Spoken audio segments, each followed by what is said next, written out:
to do what is right.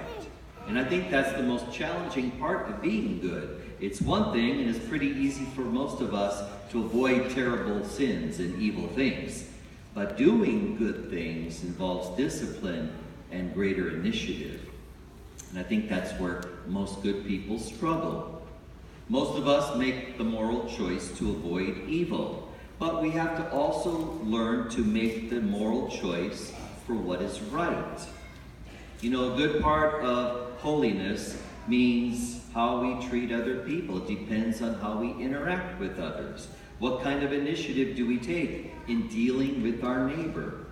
Being kind to a stranger, praying for people who are sick, giving emotional support to someone who's depressed, taking a stand in the face of injustice, defending the truth, sharing your resources with the poor. These are proactive things, and those who want to embrace goodness must act upon these things. So that seems to me to be the distinction between the two sons who are talked about in the parable today. The one son avoids being disobedient by telling his father, "Yes, Dad, I will go work in the vineyard." But he fails to act on that goodness. He doesn't show up to work as he promised. The second son appears to do what is wrong and being disobedient by saying, "No way, I'm not going to go." But in the end, he has a change of heart and he chooses to act on what is right. He is the one who is justified. That is the good son. Another way of saying this, of course, is that our actions speak louder than words. What we actually do is more important than what we say we will do. Our real life's choices, our tangible actions, show what we really believe. And when we act on what we believe, then goodness comes into play. Give you some examples of how there's a disconnect sometimes for people between what they say and what they actually do. Let's say there's a person who could teach the Catholic faith and express the Catholic faith in, wow, just charismatic ways, and people are so taken by this person. But in his private life, he might as well be an atheist. A husband or a wife may say to their partner, "I love you," every single day. But at work, they're flirtatious or dealing in immodest language with the opposite sex. Someone may appear to be patriotic by saluting the flag or standing for the national anthem, just to get my voice in the mix here. But they may not vote. Maybe they cheat on their taxes. How patriotic is that? We may show our loyalty to our friends by speaking highly of them when things are going great. But when things are going rotten, we abandon them. We're not present to them. So that's the difference between the good person and the not so good person. One speaks about goodness. The other one acts upon it. Now, if you feel indicted by those words, that's a good thing because you're being honest. In all of us, there is a gap between what we profess and what we actually do. It's very easy to say, along with St. Paul, Jesus is the Lord. Wow, so many people say that. But is Jesus really the Lord through the way we live?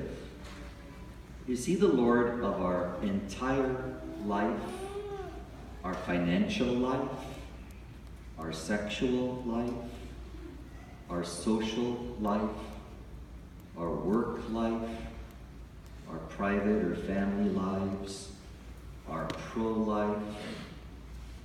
If we recognize that there is a gap between what we profess and what we are actually doing, then we need to experience a conversion.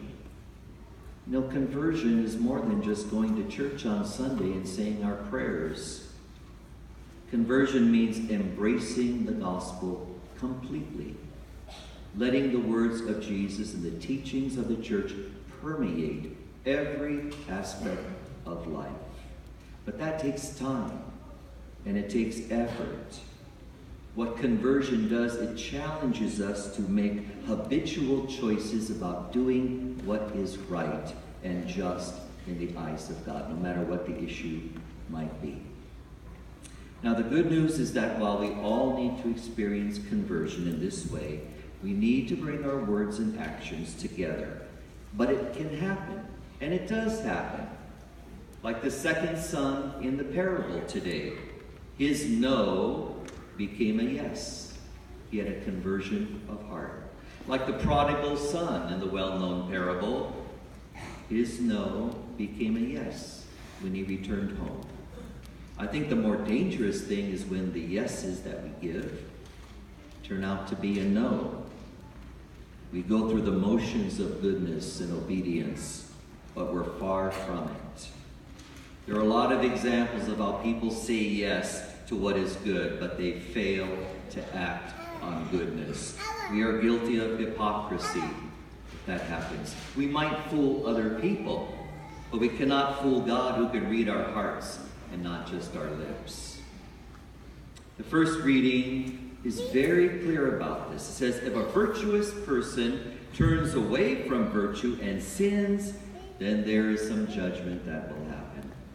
But if a sinful person turns away from sin and embraces what is right, his life shall be saved. Even the ancient writers understood that it is more important to act virtuously than to simply talk about it or appear to be virtuous. I want to end with a real-life example of how someone's no can be converted into a yes. This example is pertinent to our observance of Respect Life Sunday. Some of you might be familiar with the name of a woman, Norma McCorvey. Norma McCorvey had a very troubled childhood, which involved abuse and abandonment and rape.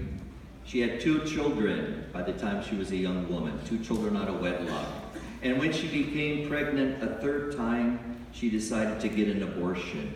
The problem was she lived in Texas, and at that time, Texas had very strict rules. You could only get an abortion if you were the victim of rape or incest. You had to prove that. Well, her request was denied because neither of those was the case. But 2 attorneys who were looking for women who had had an abortion to protest those laws convinced Norma to become a plaintiff in a lawsuit challenging restrictive abortion laws. McCorvey then became known under the pseudonym Jane Roe. She never attended any of the trials. She simply signed an affidavit. And those decisions were appealed up to the Supreme Court. In January of 1973, the court ruled in Roe versus Wade that abortion rights for women were guaranteed.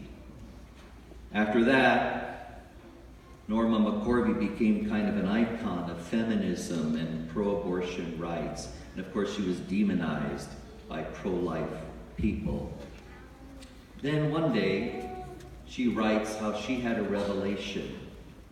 She was beginning to regret her participation as a plaintiff in that lawsuit, which led to Roe v. Wade's decision.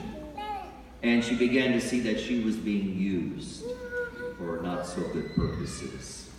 So she was baptized by a Christian minister, and she became involved in an anti-abortion group called Operation Rescue.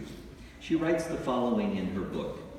I was sitting in Operation Rescue offices when I noticed a fetal development poster. The progression was so obvious. The eyes were so sweet.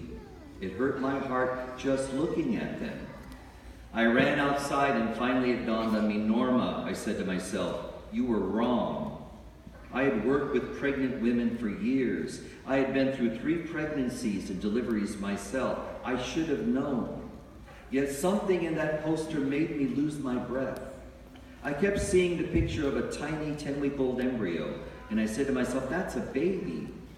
It's as if blinders just fell off my eyes, and I suddenly understood the truth. That's a baby.